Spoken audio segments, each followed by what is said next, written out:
بسم اللہ الرحمن الرحیم الحمد للہ رب العالمین والصلاة والسلام علی سید الانبیاء والمرسلین اما بعد فاعوذ باللہ من الشیطان الرجیم بسم اللہ الرحمن الرحیم پڑھیے الصلاة والسلام علیک یا رسول اللہ الصلاة والسلام علیک یا رسول اللہ اللہم افتح اللہم افتح علینا حکمتک وانشر علینا رحمتک یا ذا الجلال والاکرام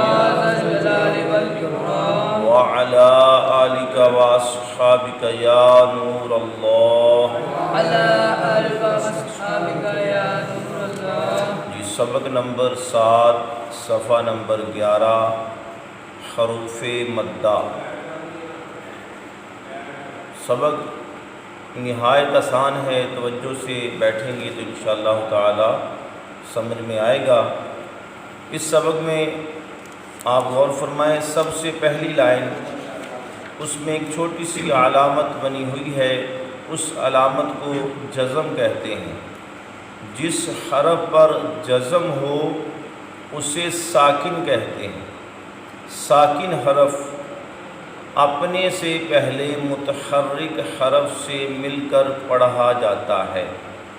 ساکن حرف اپنے سے پہلے حرکت والے حرف سے، یعنی جس پر زبر زیر یا پیش ہو، اس حرف سے ملا کے پڑھیں گے کس کو؟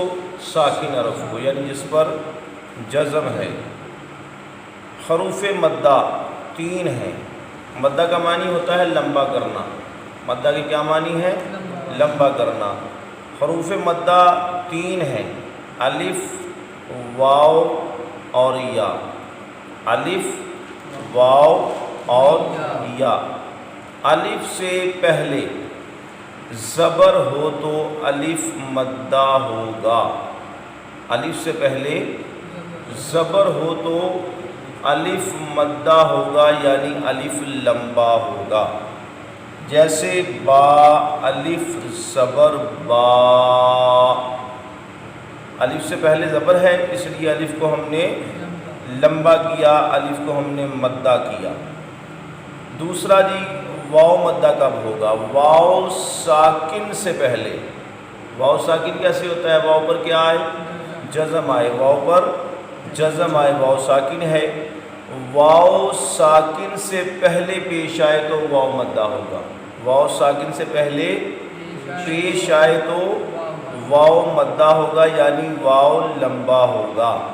جیسے با، واو پیش بو، اس کو با واو پیش بو ایسے نہیں پڑھیں گے، لمبا کریں گے۔ کیوں؟ یہ واو مدہ ہے، واو لمبا ہے۔ کیوں ہوا یہ واو لمبا؟ کیونکہ واو ساکن سے پہلے پیش ہو تو واو مدہ، یعنی واو لمبا ہوتا ہے۔ یا ساکن کی تعریف سماعت کر لیجئے۔ یا ساکن سے پہلے، کس سے پہلے؟ یا ساکن سے پہلے۔ کیسے ہوگا یا ساکن؟ یا کے اوپر جزم آئے۔ توجہ سے بیٹھیے، انشاءاللہ تعالی بہت آسان سبق ہے۔ یا کے اوپر کیا آئے؟ جزم آئے تو کیا ہوگا؟ یا ساکن۔ یا ساکن سے پہلے زیر آئے یا مدہ ہوگا۔ یا ساکن سے پہلے زیر آئے یا مدہ ہوگا۔ جیسے با یا زیر بی،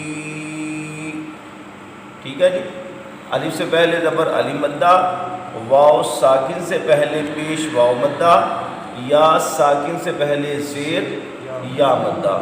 تو ان کو آپ نے لمبا کتنا کرنا؟ ان کو 2 حرکات کے برابر لمبا کیا جائے گا۔ آپ نے پیچھے حرکات والا سبق پڑھا ہے، زبر زیر پیش والا۔ حرکت کو معروف پڑھتے، نہ لمبا کرتے نہ جھٹکا دیتے۔ جتنا ٹائم حرکت کو پڑھنے میں لگتا ہے اس کو ڈبل کر لیں، یعنی 2 حرکات کے برابر حروف مدہ کو آپ نے لمبا کرنا ہے۔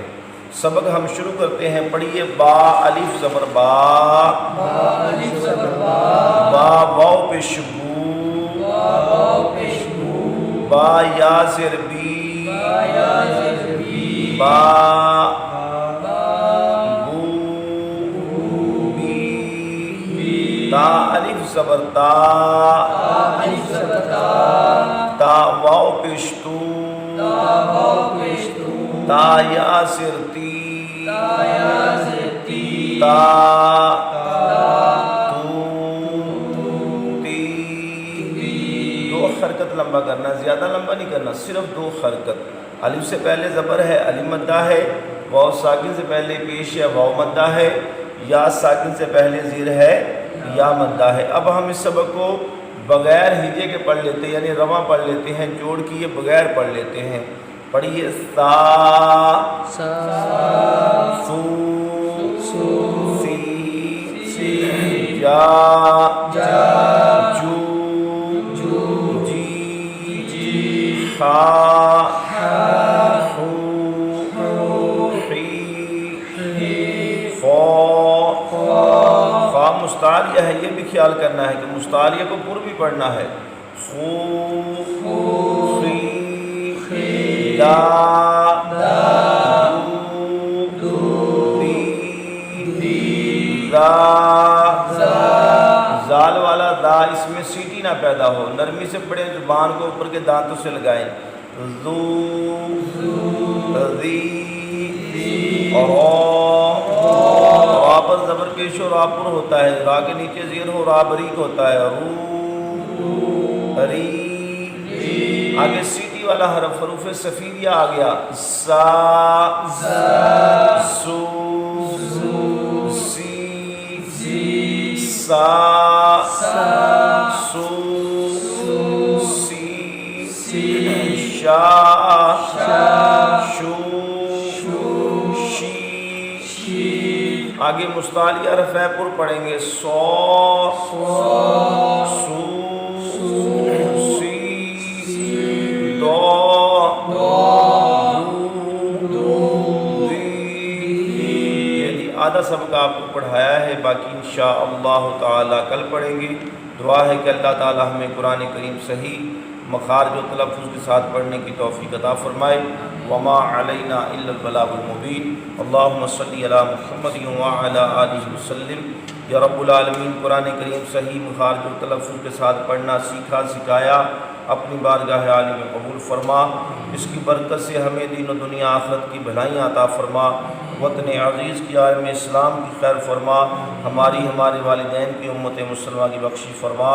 اللہم صلی علی محمد وعلی آلہ وسلم۔ لا الہ الا اللہ محمد رسول اللہ صلی اللہ تعالی علیہ وسلم۔